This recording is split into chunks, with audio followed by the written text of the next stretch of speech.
Hello Internet, Angelo here, and welcome to 3 Major Keys, the YouTube tutorial series that will let you know what you want to know and need to know to get your job done more efficiently. Oh, yeah, and to unlock the secrets of Excel. Anyway, in today's episode, we're going to be talking about if statements. If you have no clue what I'm talking about, be sure to pay attention to these 3 major keys. It's my show, guys, and if I want to make terrible puns, I'm going to. The first key up is If Statement 101, where we will show you one of the most powerful functions a strength coach can use in Excel. The second key is the complicated yet simple task of linking if statements together. And finally, the third key is the Countif function. Now let's start If Statement 101. If statements are not nearly as complicated as they seem. First, you enter the equal signs, the if, and then the open parentheses to start the equation. Then you're going to enter your test, followed by a comma to dictate what happens if the test is true, and another comma to dictate what happens if the test is false, then complete the equation with a closed parentheses. The quotations are a huge part of if statements as they allow you to dictate rules in plain text. By using this mock weight chart, I'm going to demonstrate the power of if statements. In my chart below, the goal weight is represented by the blue column, and my current weight is represented by the red column. Now, what if statements allow me to do is set up a scenario that if my goal weight is greater than my current weight, then I can set up a particular set of rules so that cell is being filled with the word gain. And if that statement is false, I want that cell to be filled with the word lose. So by completing this equation, I can easily automate my chart based upon that set criteria, saving me a ton of time and displaying the results effectively. However, the problem with if statements is that there are only 2 options, one for true and one for false. And being that athlete E is actually even with this target goal, it screws up the equation. So let's check that out in practice and see how we can fix it. All right, everybody. Appreciate you guys checking out episode 2 here. Again, if statements can seem kind of complicated and seem kind of intimidating, but once you really figure them out, it's pretty easy. You just have the equation itself, the test, what happens if it's true, what happens if it's false. So I'm going to come into my results column here. I'm going to equals if, and again, Excel's pretty cool. It will show you what equations that you want to use. Make sure that that shows up, otherwise you might have a typo. I have my logical test, so I want to make sure that if, and I just click on everything, if my goal weight is greater than my current weight, then I want to set the value, if it is true, I want it to say gain because they're underweight. And if the statement is false, I want to type lose. And again, the quotations just allow me to put plain text into those values instead of using another equation. I'll show you the difference here in the next step. So when I do that here, it gives me gain. And if I change that here to say 220, it's now my target weight is less than my current weight, so it's going to tell me to lose weight. And I'm going to just copy and drag that down. I don't need to lock anything. And if you have no idea what I'm talking about right now, you need to watch 3 Major Keys Loading Basics, and we go over the drag and drop down, the copy and paste. So check that out now. But for those of you who did, you know how to do that. And you can clearly see that athlete E doesn't really work with this equation because it only gives you 2 options. There's no third option. So I'm going to break down in the video how to link if statements so you can get all 3 options. So let's get back to the presentation. Thank you. Linking if statements can seem like a daunting task, but with some practice, it's really easy. First, I want to click on the cell with the original equation in it. Then I'm going to go up to the equation bar above, click in between the equal sign and if. Now I'm going to type a new argument. If the goal weight is equal to my current weight, I want to have the cell display maintain, and then close that statement with a comma, and then go to the end of the entire equation where the closed parentheses in, and add an additional closed parentheses to finish the new equation. Now I know your mind is blown. Let me break this down how this actually works.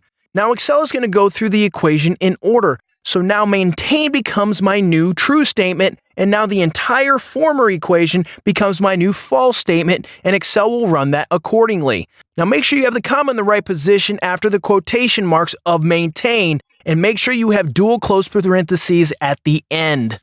Now you're in business for all three of these possibilities. So let's jump to Excel to prove that I'm not a liar and this actually works. All right.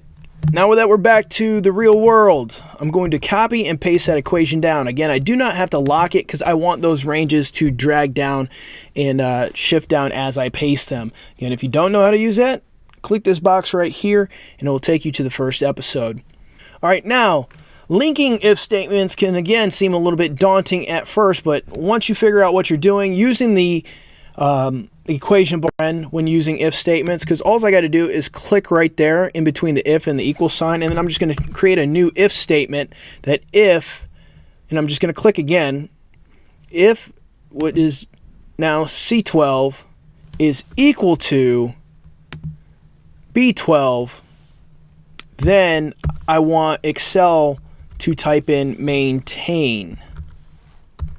Then I'm going to finish this new if statement with the comma, and now that makes maintain my new true statement and the former equation my new false statement.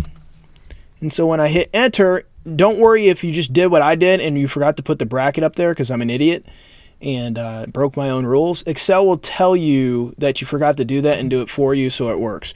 So now you can simply just drag that down, and now that problem that you used to have is no longer there, and I have all three options. So now if I go to, say that guy was 245 currently, it's going to tell him to gain weight, and if he was 255, it will tell him to lose weight. So all three functions are up there. And again, just another thing I do with my weight charts typically is add a difference. I take my goal weight and subtract it by my current weight just to know whether they need to gain, how much they need to gain, and then drag that down just there. For you guys, I would recommend that you guys continue to type that out and not drag it down just if you have practice. But if you're experienced with Excel, go ahead and drag it down, and let's move on to the next key, which is the Countif function. The third key is the Countif function, and it's basically self-explanatory. In this case, I want to count how many times A shows up for each athlete or how many times B shows up for each athlete. The equation is pretty simple. I'm going to have my equal sign, the Countif, and then the open parentheses to start the equation. The first part of the equation is the range, or basically where I want the equation to look. Then I'm going to type a comma for the break for the instructions. Then in quotations, I'm going to type the criteria, or the what Excel is looking for. You can simply drag over the area when creating this equation, and I'll show you that in a second. When copying this equation, you need to be very careful. Make sure the criteria and the range are correct for each equation as you copy it, because when you copy and paste the equation, the range will shift over with it. Also, you do not actually want to lock this equation, and I'll show you why in a second here. There's an easy fix, and we're going to show you in real time so you can get a full grasp on the Countif equation. All right, the Countif function is very, very basic and basically self-explanatory. So what I'm going to do is type my equal sign and then Countif, Excel. Make sure you double check that. Excel will pull that up for you guys. Then I'm going to, my open parentheses to start the equation, if my range. Again, I can drag that, you can type it. I basically never type it because I'd probably create a typo, to be honest. So I typically use dragging. Then I'm going to put my comma to insert my new instruction, which is A is what I wanted to do. So the first area is my range. The second area is the criteria I want Excel to look for. Then I hit enter, and it's going to, obviously athlete A has 1A in his day 1 and day 2. Then I'm going to drag that over just to show you what will happen when you do that. Because everything's not locked, the range is going to shift as you shift with the copy and the paste or the drag. But I can simply just take this little Mickey Mouse hand and drag it back in place. And then when I double check it, the ranges B19, C19 are the same for both the A column and the B column. So all I'm going to do for the B column is just simply transfer B for A, and then I'm going to highlight both cells and drag down. Now you can clearly see that these cells line up, 2 A's, 2 B's, and it really makes your life a lot easier when you put it to use in something like an attendance program, which I will show you guys how to do in this series, in this season. So appreciate you guys, and let's get back to the presentation to close this episode out. Thank you guys for watching episode 2 of 3 Major Keys. Hopefully if statements make a little bit more sense now, and if not, tough nuts. Watch another series. But I know you know that I know, that we all know that you know about if statements now. So, yeah, comment below, like my page or something.